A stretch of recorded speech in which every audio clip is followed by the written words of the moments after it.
All right.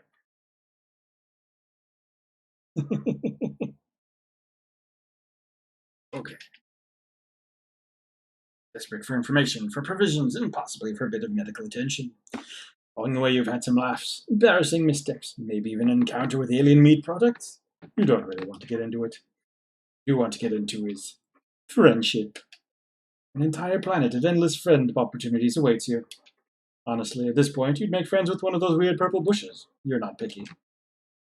Wait, you see something in the distance. Or perhaps someone? All right. Amisia Erdehn. Oh, what light breaks through yonder weirdly organic architecture? Oops. What light through yonder weirdly organic architecture breaks? Totally botching my Shakespeare references here. Small figure approaches. Oh, oh my gosh. You were so... So far you've swallowed quite a few insults in regards to your looks and intelligence level. You aren't really the type to let the shallow opinions of others get you down, but it's been kind of a rough day. You brace yourself. Cute! Oh. Oh. She gives you a sweet, sincere smile. I've never seen anything like you. It's giving me all sorts of new ideas. Boy, do you hope some of those ideas are about friendship. Now that you've got a taste of it, you're hungry for more. You take a stumbling step forward, and your ribs remind you that although the potential of camaraderie is enough to improve your mental health, it can't cure acute injuries. Oh, you don't look so good. Come inside. I've been looking for new contributors. Contributors? Could she mean friendship contributors? No, that's dumb. Maybe she runs some sort of alien newspaper and she wants you on staff. She looks a little young for that, but what the heck do you know about alien management hierarchy? You follow her to a nearby building, and now that you're looking up from your ravenous hunt for companionship, you notice that you've wandered into kind of an upscale part of town. There's a lot less garbage and people collapsed in the street. You see one of those spiky robot things, but it's washing a window, instead of shooting a laser at a group of children. That's not high class. You don't know what it is. What? Inside, go back. Alright, missed that. Hooah! It's not good to get these menus. They're so hard to operate. Here we go. Yeah. Okay. She says, oh, you don't look so good. Okay. Return me to closing the bed. I'm inside. Looking for new contributors. Yes. Okay. Up. Oop. Before you can follow her inside, she turns around on the threshold, blocking your way. Real quick, you don't happen to be an artist, do you? Artistry? Well, as a matter of fact...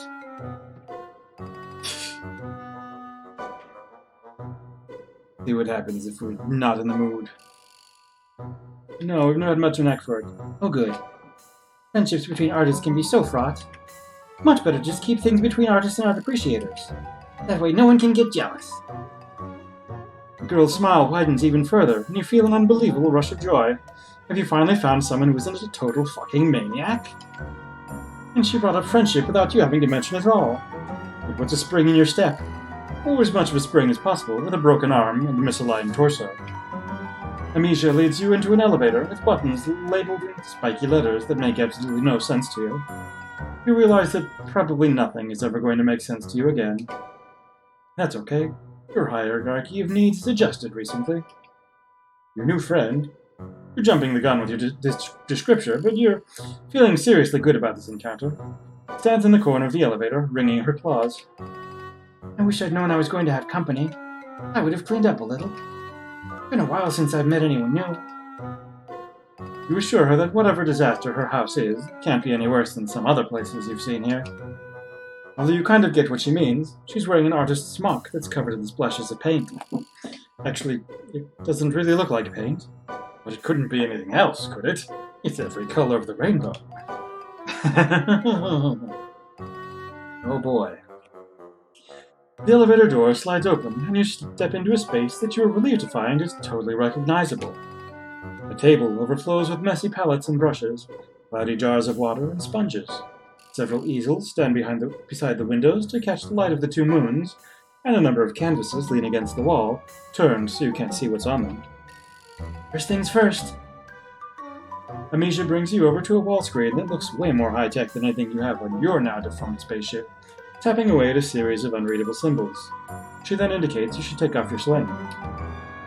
Here, go ahead and stick it in there.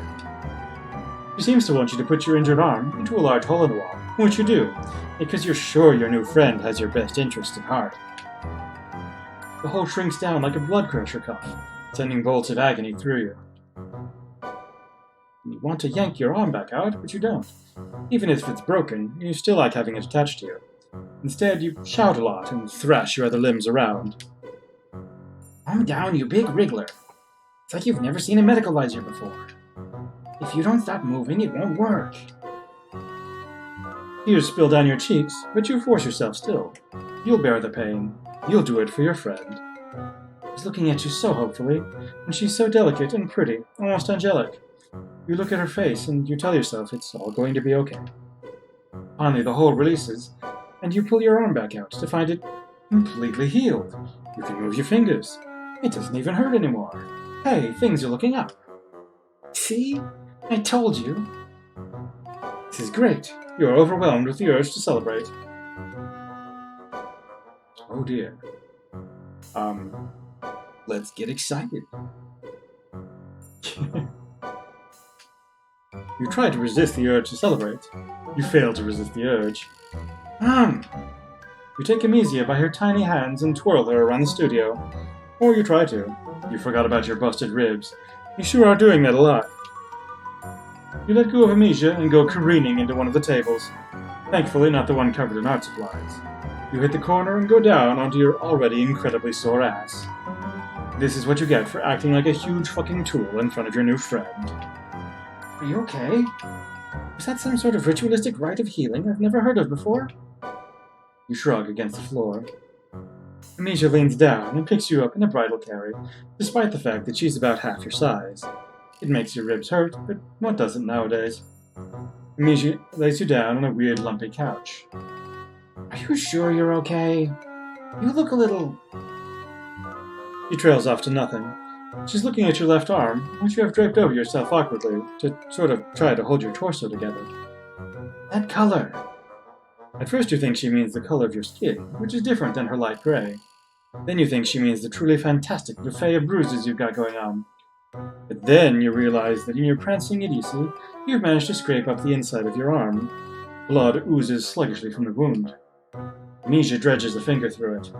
You're half expecting her to put it in her mouth and for this to become a whole cannibal situation. Well, since you aren't the same species, it wouldn't really be cannibalism, but still, no thanks. Instead, Amisia just holds her finger up, the drop of blood trembling on the tip. This color! I've never seen anything like it! She dusters off to one of her tables, pulling over a sketchbook and dragging her finger down it. Your blood paints a rusty line down the center. She lets out a little squeak of excitement. This is amazing! What, red? Not red! There's a million dirty little rusties swarming all over this city. I'm drowning in red. This is crimson! Incredible! You must be some sort of mutant. You're really lucky I found you instead of one of the drones. Lucky? You? Ha ha! Yes, very lucky. The luckiest. Though your arm is healed and you're out of whatever doubtlessly weird weather happens on this planet, maybe Amisia's right. Maybe you are lucky. You close your eyes and try to breathe. Zen yourself out. Really center yourself in your own body and all that garbage. Then you open your eyes and, wow, you sure aren't centered anymore. In fact, you roll completely to the left as you try to get away from Amisia, who is back and standing over you with a gigantic axe. Watch out! Amisia grabs you and drags you back up onto the couch and plants her hand on your solar plexus, effectively pinning you down. You'll hurt yourself if you keep flopping around like a beach blubber beast. You want to be friends, don't you? You want to help me with my artistic aspirations, right? You get the feeling that she might be trying to manipulate you.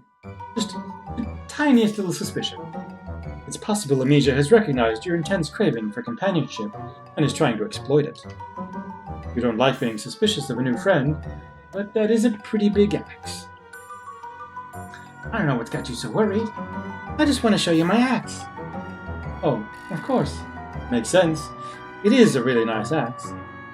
You hold out your hand for it, but of course it is too heavy for you, and your hands are all sweaty, and you fumble it. Fumble the really sharp weapon. Amisia tries to catch it before it's too late, and somehow in all the wriggly struggle you end up getting cut.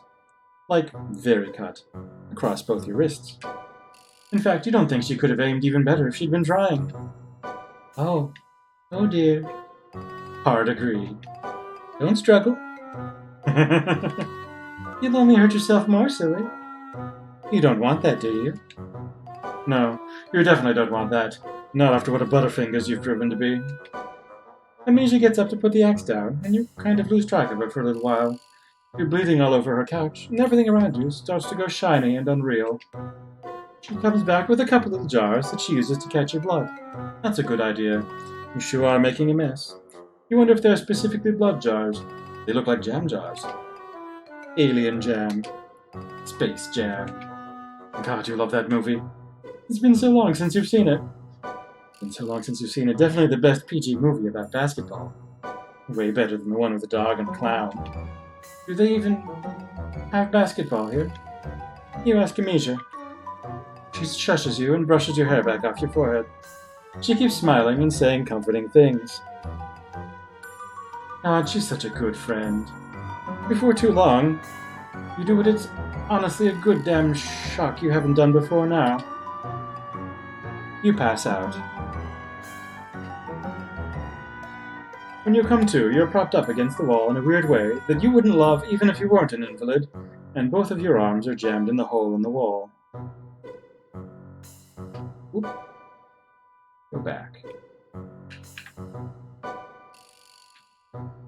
Wow. Okay. The med hole, the glory hole of well-being, the magic sphincter. You grunt and pull your arms back out. They're healed. The cuts on your wrists are just two faded pink lines.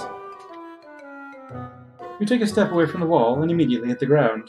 You may not be actively dying anymore, but you did just lose like half the blood in your body. Gosh, you're tired. A little giggle makes you turn around, or roll over since you're still on the floor and probably not getting up anytime soon. It's fine. You've met worse floors in your life. Amisia is sitting at one of her easels, her hair pulled back beneath a scarf and little round glasses perched on her nose. A jar of your blood sits next to her, and as you watch, she dips a brush in. I'm glad you're awake. I was a little worried I'd actually killed you back there. She laughs, and you laugh along with it. It's very funny. Actually, everything is funny right now. It's probably the blood loss. You ask her what she's painting. You, of course. You inspired me. Well, right now it just looks like a bunch of red squiggles and some lines, but she only just got started. She's warming up. She sits there on her stool, looking at her palette and chewing on her lip thoughtfully. She looks somewhat nervous. Actually, I want to show you something. Something I've never shown anyone else. She leaps up from her stool and crosses the studio. You roll to your other side to keep her in your line of sight. You really hope she isn't getting another Space Jam jar. She starts turning around the canvases one by one. They're all blank, except for one which has a little... Wait, no. That's just a shadow. Every single one of them is blank.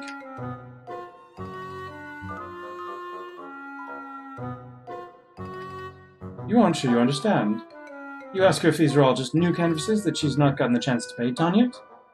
Amisia sighs. No, I've had them for forever. I'm just not a real painter. There, I said it. She buries her face in her hands, talking from between her fingers. I'm really good at all the other parts. The materials in the studio. I even make all my own paints. I just can never do the actual sitting down and doing art part. Same.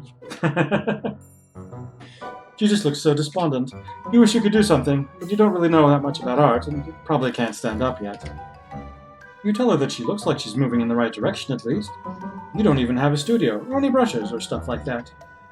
Of course, you have no aspirations to being a painter, but you leave that part out. That's just it. I feel inspired for the first time ever. I think it has to be your messed up, disgusting mutant blood. There's really no other explanation. She takes a knee beside you, picking up one of your limp hands with hers. They're cold, like she's been pressing them to a glass window in winter. Usually I just finish off my contributors quickly. I don't have time to deal with a bunch of injured low-bloods moaning around my studio. But I just couldn't use up your blood all at once. You're far too special for that. You gaze at Amisia. A mist has descended over your vision, and it isn't even the mist of imminent death.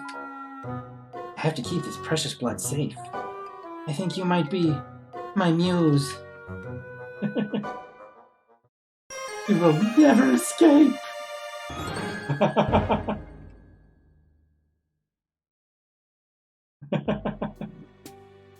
Oh boy.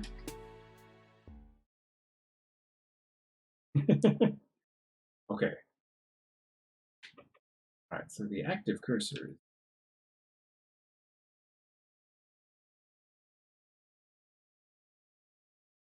Let's get into this friendship. Actually, let's get ruled out immediately.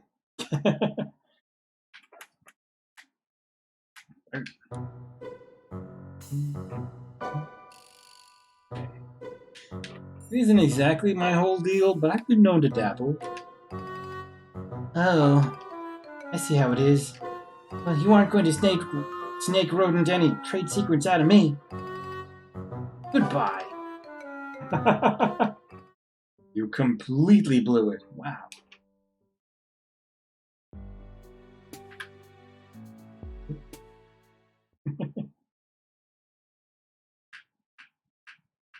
Alright, so it starts.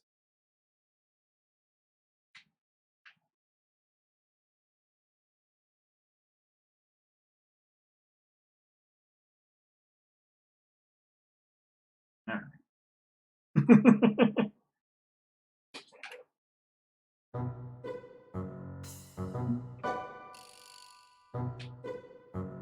Never had much of a knack for art. I'm not a threat to you.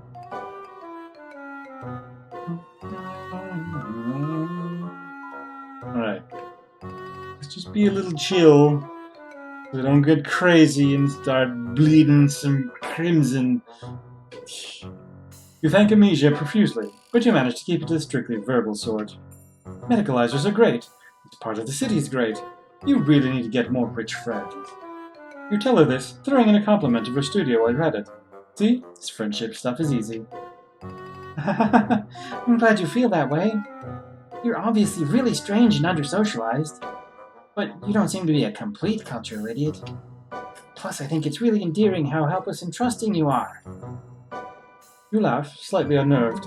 You want to take that as a compliment, but after a recent encounter with another girl in blue... Well, it all ended up okay. And Amisia is so nice and friendly, and she keeps calling you cute, which you think is pretty generous of her, considering what a disgusting mess you are at this point. Speaking of low bloods, what's your blood color? Just out of curiosity. Blood color? You aren't really sure what she's talking about, but... Red?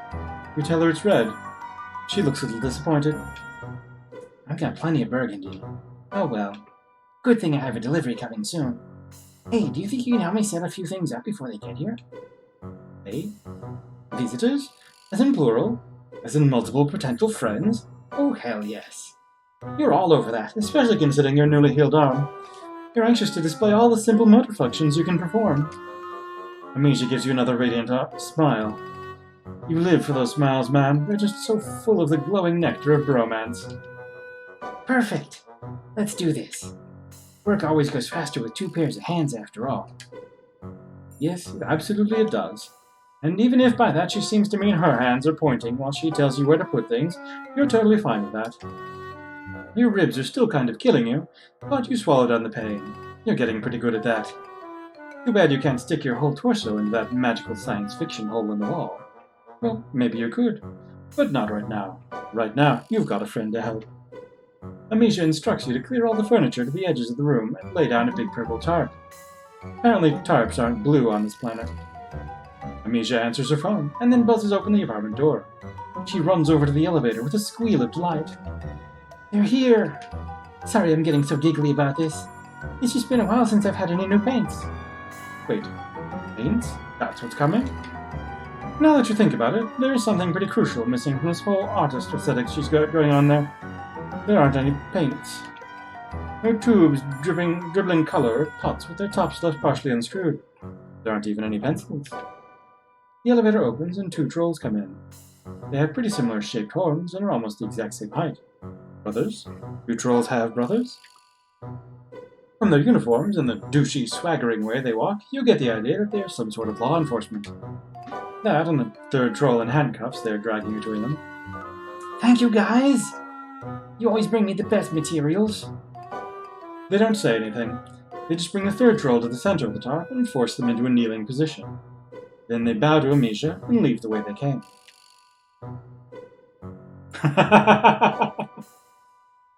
This doesn't look great.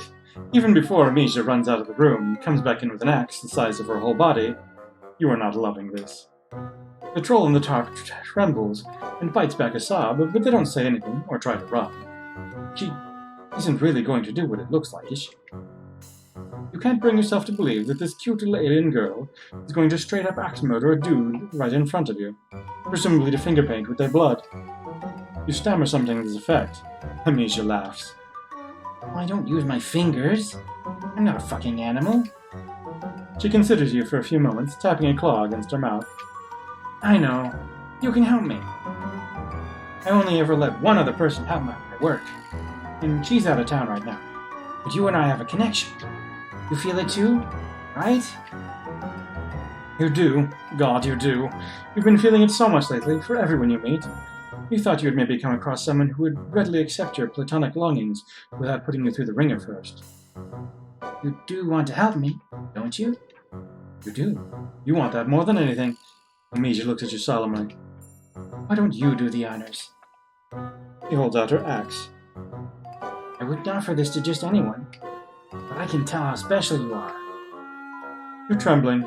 The troll in the tarp is also trembling, but unlike you, they seem to have accepted their fate. Slowly, inevitably, you hold out your hand for the axe. Amisia gives it to you with a smile. God damn it, you forgot about your broken ribs. And that you're a human and can't just pick up gigantic fucking axes with one hand. You drop it, and it bounces away from you, like way more than you think an axe should probably bounce. You look up at Amisia from where you are doubled over with pain and shame.